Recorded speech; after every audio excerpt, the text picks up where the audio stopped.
Welcome to this short introduction on empathy.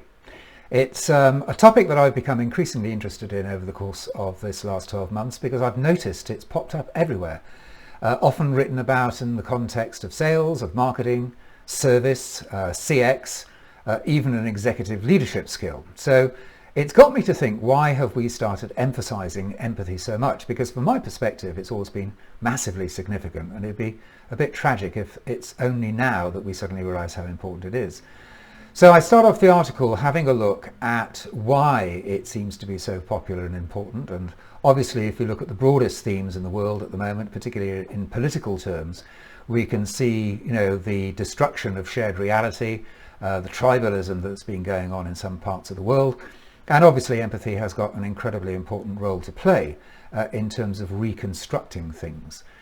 But also in the context of business, I started wondering, has the pandemic, for example, changed things, in the way that has made us much more aware of the way that other people are feeling? So with our customers, we have more empathy for their particular condition.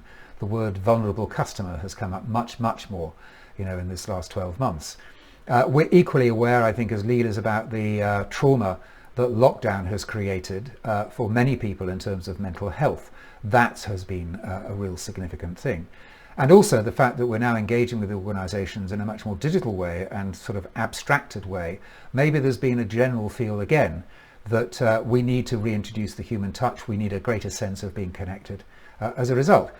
So anyway, I spent a little bit of time looking at maybe what's triggered us to focus so much and prefer that word to describe the things that matter right now. The next thing I had to look at is, if it is a word that we're using lots, I am always very suspicious where these words get used without much understanding. So I have an attempt for myself to pin down, what do we mean by empathy? And as a result of some of the work I did last year on a workshop on it, I share some of the definitions that you can easily find online. And I share one that I particularly prefer and try to unpack the reasons why I think that's a particularly good way of talking and looking at it.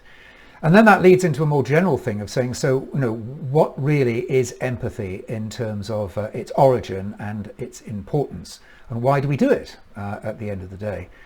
And I'm very persuaded of the idea that it's fundamental to us as human beings, as a species.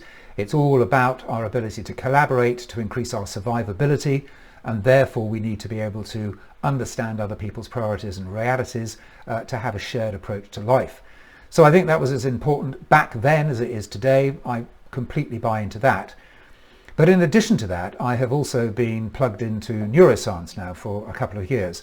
And I particularly like the work that's been done there as illuminating in terms of what it tells us about empathy. So whether or not you're looking at people like Lisa Feldman Barrett and her work on emotion, and her point that really emotion is not a universally expressed thing. It tends to be idiosyncratic to individuals and learnt realities that we have in terms of how we and why we express our emotion. There's Professor Anil Seth, who again talks a lot about how reality is generated and our perceptions and the whole nature of consciousness, and I think that's a really interesting thing that's going on there. And then finally talking a little bit about some work that I've seen just at the top of this year, in fact, from a German team of neuroscientists who talk about the impact that perception and prior memory has on our ability to listen. And the point that all of these people are saying is that it's not just a case of the fact that you might seek to ignore another person's reality. Our perception and nature of the way that we look at the world actually influences our capacity to even see stuff at the end of the day. And in that sense, that's a hugely significant idea, which I think has still got to yet drip feed fully into organisational understanding. But I think once it does, it fundamentally changes the way in which we can tackle certain scenarios. So, for instance, in the last part of the article, I take a look at some of the obvious things. A round of training. I think that to begin with, it absolutely is something that you can train people, providing you take an experiential approach.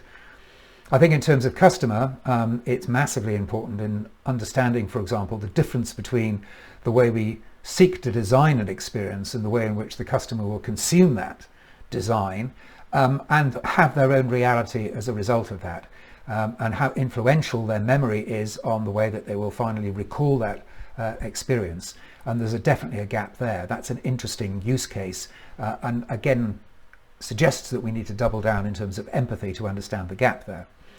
I think there's a lot of work going on in feedback right now, customer feedback, employee feedback, and again, it's not necessarily the case to assume that everybody sees and interprets that material in the same way. It's very much a product of the filter that perception and our prior experience has in terms of how we interpret things. So again, empathy being critical in terms of being a gateway to making sure that we can try to get under the skin, sit in the boots of another person's feedback and experience.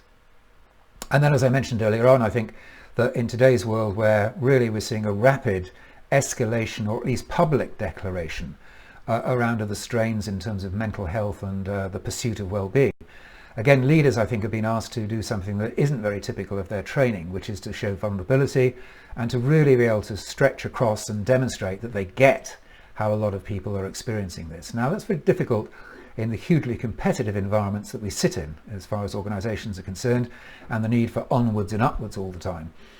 So the ability to empathise and for people to understand that they are being understood, again, seems to be a very relevant current use case.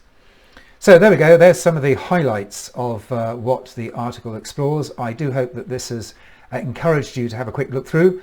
It's a little bit more than the usual 600 words, it's a little bit more than that, but I hope that I managed to keep your attention. And indeed, if this is a topic that's important to you at the moment, please do get in touch. And in any respects, let me know what you think about the article. The feedback is always extremely useful, and it helps me understand whether or not I've managed to be empathetic and reach across and say something that resonates from your point of view. So again, thank you very much for listening to this, and I hope you enjoy reading the article.